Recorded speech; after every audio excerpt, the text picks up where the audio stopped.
Pakistani bowler Shahin Afridi সহ একাধিক বিশ্বমানের বোলারদের পিছনে ফেলে এই বছরের সর্বোচ্চ উইকেট শিকারের তালিকায় উঠে এসেছেন বাংলাদেশের মুস্তাফিজ ও রিশাদ হোসেন। এমনকি সেই তালিকায় জায়গা হয়নি ভারতের জাসপ্রীত বুমরা ও আফগান বোলার রাশিদ খানের মতো বড় বড় তারকাদেরও। বিশ্ব ক্রিকেটে রীতিমতো রাজ করেছেন লাল সবুজের প্রতিনিধি মুস্তাফিজ ও রিশাদ। প্রিয় দর্শক, টি-20 ফরম্যাটে উইকেট নেওয়ার দিক দিয়ে এবছরের শীর্ষে রয়েছে কারা, তাই জানবো এই ভিডিওতে। টি-20 ফরম্যাটে বল হাতে অসাধারণ একটি বছর পার করেছে বাংলাদেশ ক্রিকেট দল। বিশেষ করে দ্বিপাক্ষিক সিরিজগুলোতে সবচেয়ে বেশি সফল ছিল টিম টাইগার্স। এমন সাফল্যের পিছনের বড় কারিগর ছিলেন রিশাদ হোসেন ও মুস্তাফিজুর রহমান। টাইগার দলের দুই ক্রিকেটার বল হাতে অসাধারণ পারফরম্যান্স শুধু দলকে সফলতা এনে দেননি, পাশাপাশি ব্যক্তিগত অর্জনেও ছাড়িয়ে গেছেন ক্রিকেট বিশ্বের সব নামি দামি তারকাদের। 2025 পঞ্জিকা বর্ষে 20টি আন্তর্জাতিক টি-20 ম্যাচ খেলে মুস্তাফিজুর রহমান শিকার করেছেন 26 উইকেট। ওভার প্রতি গড়ে 6 রান দেওয়া এই বোলার পেছনে ফেলেছেন পাকিস্তানি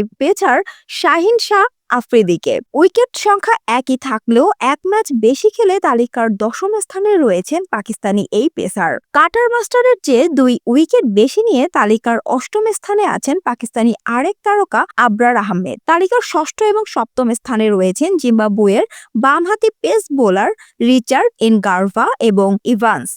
30টি করে উইকেট শিকার করে এই তালিকায় জায়গা করে নিয়েছেন এই দুই জিম্বাবুয়ান। 23টি আন্তর্জাতিক টি-20 ম্যাচ খেলে 31 উইকেট নিয়ে তালিকার 5ম স্থানে রয়েছেন একমাত্র ক্যারিবীয় অলরাউন্ডার জেসন হোল্ডার।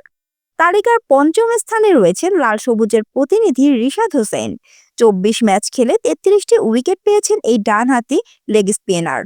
একজন লেগ স্পিনার হয়েও বছর জুড়ে গড় 8 রান দেয়া এই বোলারের জন্য বয়ে এনেছে বেশ বড়সড় কিছু সুযোগ।